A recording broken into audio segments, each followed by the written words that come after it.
Hi there, welcome to No Nonsense Whiskey. My name's VinPF, and on today's episode we're heading back over to Sweden to check out some more Mackmyra. Now, this was sent over to me by Mackmyra, not for review actually, but it was just because I did some live streaming with them and they sent it over as a bit of a thank you.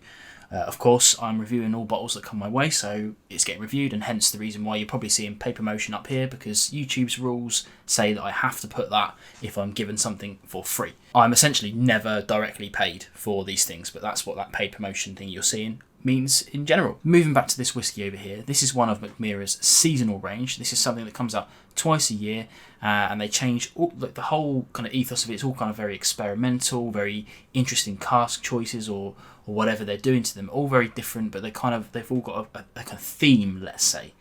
One of the ones I've covered previously would be the Grythyttan, which was pretty awesome. It actually won my whiskey of the year last year. This one here is the Jaktlycka, and that means happy hunting in Swedish.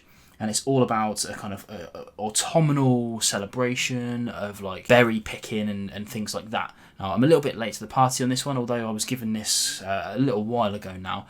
I've been sitting on it for a bit too long, so it's now kind of not autumn anymore at time of release, but it's still available. That's the kind of important part of this. So if you are interested in this review once you've seen it, then you can get hold of this bottle if you so wish. Now, the entire seasonal range tends to sell for around the £60 mark in the UK, I guess, plus shipping and whatnot. They're all at that kind of 46.1%, all very interesting. And this one in particular has a whole range of different cask types in the blend, but the vast majority of them have been pre-saturated in a Swedish berry wine.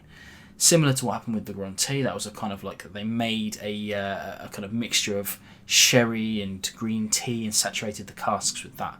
Now the mixture of casks is something like American oak, European oak, Swedish oak pre-saturated, and then they've got some ex-bourbon first fill as well as some new oak stuff going in there, but then they've also chucked in a wee bit of their smoky recipe as well. I guess the rest of this is elegant. That's just their two main recipes that they do. Lots of stuff going on. You can find all the information out from the website itself. They've got a nice little fact card on there, which is pretty handy. That said, let's get into the whiskey itself and see what we've got in the glass and if it's any good. There you go. Not sure about added colour. I don't think these have added colour in them, but I'm not sure. I don't like to comment on such things, but it does look good. Let's get into the nose and see what we've got. Now, this has got a very interesting nose on it indeed. Very different to a lot of the Mackmyras I've tried before.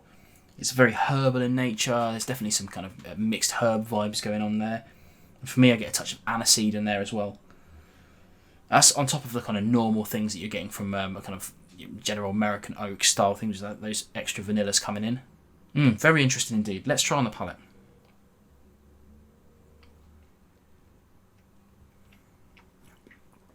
Okay, so there's a lot going on there. Definitely a lot going on there. It's as it says on the box here, the aromatic profile should be kind of lingonberries and blueberries. I have to say I'm not entirely sure what a lingonberry tastes like, so I don't think I've ever tried one. So don't know for sure if I'm getting that. Blueberries, yeah, I would say so for sure. That berry wine's definitely kind of coming through there. It's dried fruits as well.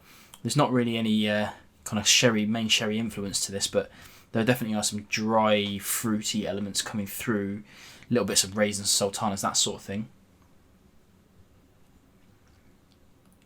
Yeah, and then on the back end, ever so slight waft of smoke is coming through from that smoky barrel, which is just adding a little kind of layer to it rather than taking over the palate entirely. Let's have one more sip. Now the finish is kind of medium-ish. It's not overly long or overly short. Full of spice.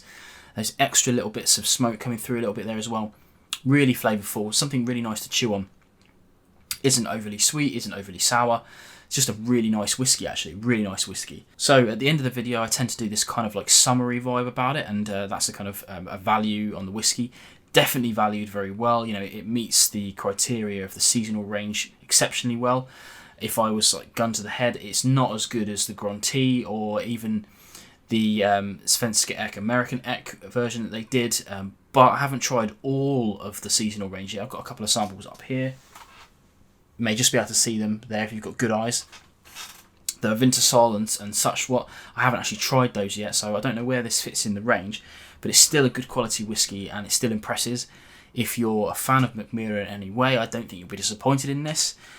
If it's your first foray into Mackmyra, there are definitely other avenues you can take before you start spending the bigger bucks on bottles like these. For instance, the core range is exceptional from start to finish. In fact, even the ones that aren't really designed for whiskey drinkers like me and you is still very good. The Mac I'm talking about there is more like a cocktail and a mixer's whiskey is what it's designed for, but actually it's very, very tasty just on its own. But yeah, so it really depends on where you are with Mackmyra, I think. If you tend to buy the range and you're interested in the range, you're not going to be disappointed with this, and it's probably something you should look into.